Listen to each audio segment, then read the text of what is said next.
Sherry? Yep, say hi to Sherry. Yes, how are you? Hi, Sherry. Hi, Julie, how are you? Great, thanks. Hi, Sherry. Good. Hi, Scott, how are you? Great. Good.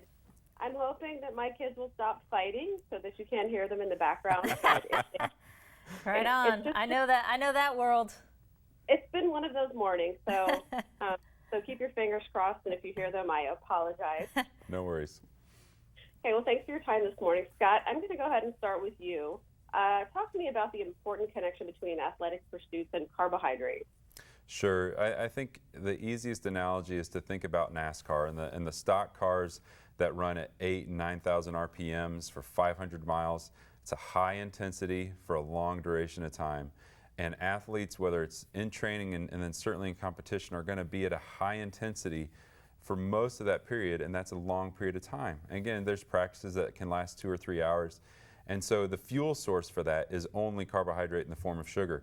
They could slow down and use fat for fuel, but they're not going to pull away from a defender when they're slowing down. Obviously, just like a race car can go at lower RPMs, but they're not likely going to win a race. And so that's where the link and the confusion hopefully can be settled a little bit, is that those carbohydrates in the form of sugar are really important for athletes to maintain intensity.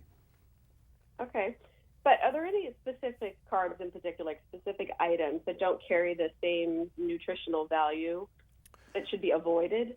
Well, when it comes down to it, whether you're eating pasta or you're eating something that is more of just table sugar, when it gets into your body, it's going to be digested and look like, and that's where you get the term blood glucose. It's all going to turn into blood sugar. And so it all depends, I think. Yes, there's certainly, the sugar that's in an apple has wonderful nutrients to it that certainly can help improve recovery and help improve health.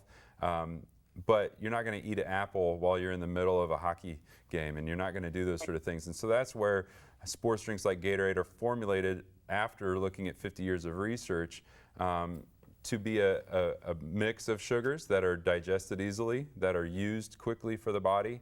And that's where it's the difference. That's where the difference comes in, is the amount that they use is really where it kind of sets it apart from the whole food sort of approach. Okay, well, that makes good sense. Okay, thank you. Now, Julie, I'm going to move over to you. What do you do to fuel up for your workouts? Well, nowadays I'm not working out as much as I used to, of course. So it's different. But when I was playing, we had pasta dinners all the time, and so carbohydrates were not something I shied away from. And I know, as Scott was saying, there's a lot of confusion around sugars, and really, we're here to reassure parents that look, not all sugars are bad. In fact, carbohydrates in the form of sugar, as Scott was saying, that you find often in sports drinks, given the right amount and coupled, of course, with exercise. This isn't for the sedentary teenager, but coupled with exercise, it actually can help performance. And that's one of the things I learned firsthand by getting into that 75th, 80th minute of a soccer game, and all of a sudden you're like, oh my gosh, I don't feel so great. So it really is about fueling your body appropriately. Cool. Well, I'm actually glad to hear that, because my kids like sugar and they also like running around. So. Right. Well, and especially, and that's really the thing. If you have and the energy needs of your child. If you have a sedentary child or someone that's not running around, then water is completely sufficient. But when you're out there for 60 minutes and you're exerting that energy, then you're going to need that carbohydrate in the form of sugar. Absolutely. Okay, Julie, I want to switch gears a little bit. You have 3 Olympic medals, which is totally incredible to me. How did that Olympic experience evolve for you from Atlanta to Sydney to Athens? Did your approach change or not change? 96 was great because it was at home. And so that was our first introduction to the Olympics. It was the first time actually women's soccer had been in the Olympics. And so to have it here in the United States was incredible. Sydney in 2000, Australia put on an incredible show. We were all over the place around Australia. Soccer always gets in different venues. But we lost that one in the final to Norway, so I still wake up with cold sweats about that one. We call it white gold instead of silver because it was a game we should have had, but not that I still remember it, Sherry. Oh, no. and And then the 2004 Olympics, I think, was in Athens, Greece, of course, and it was the 100th game of the modern Olympics, and so it had all of that historical perspective. And so I just feel so fortunate to have played in 3 very different Olympics, but 3 equally special Olympics. Right, and you came away with medals from all 3, which is pretty awesome.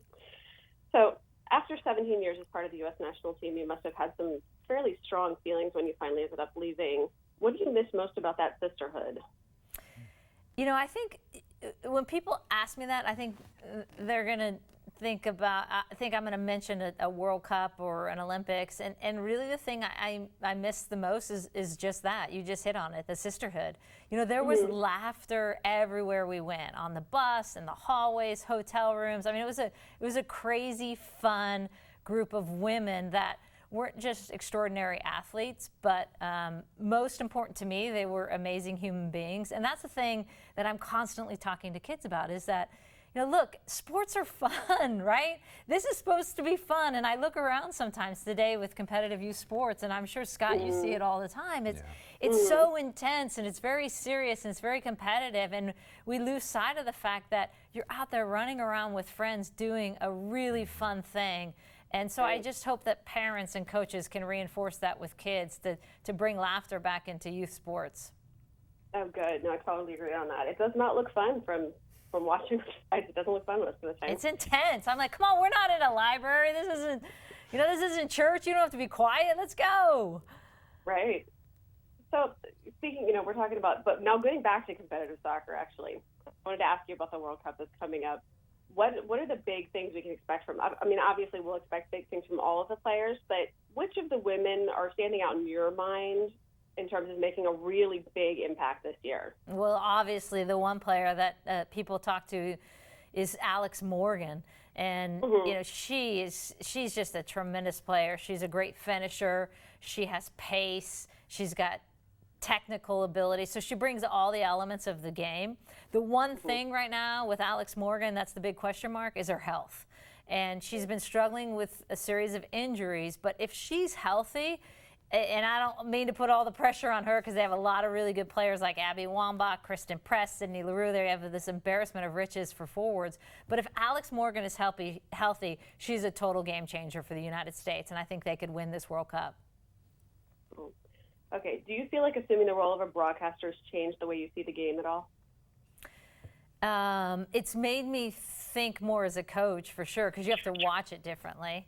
I'm just happy I don't have to be running around for 90 minutes as well, because that would require like a paramedics on the sidelines nowadays for me to do that. So I like sitting in a booth, air conditioned when it's really hot outside. No, it's fun, but you have to look at the game in a different way. That's understandable. Okay, I have one last thing to close it out for you, and I always ask this question because I'm a big fan. Hope Solo did Dancing with the Stars. If they asked you, would you say yes or no? Oh, absolutely would say yes to that. I'm the worst dancer out there. That would be good TV right there. Okay, that's fair enough. Okay, Julie, thank you so much for your time. Thank you, Scott. I will get the word out about sugar. I think I won't be the only one happy to hear that. Yeah, thank you, Sherry. Have a great day.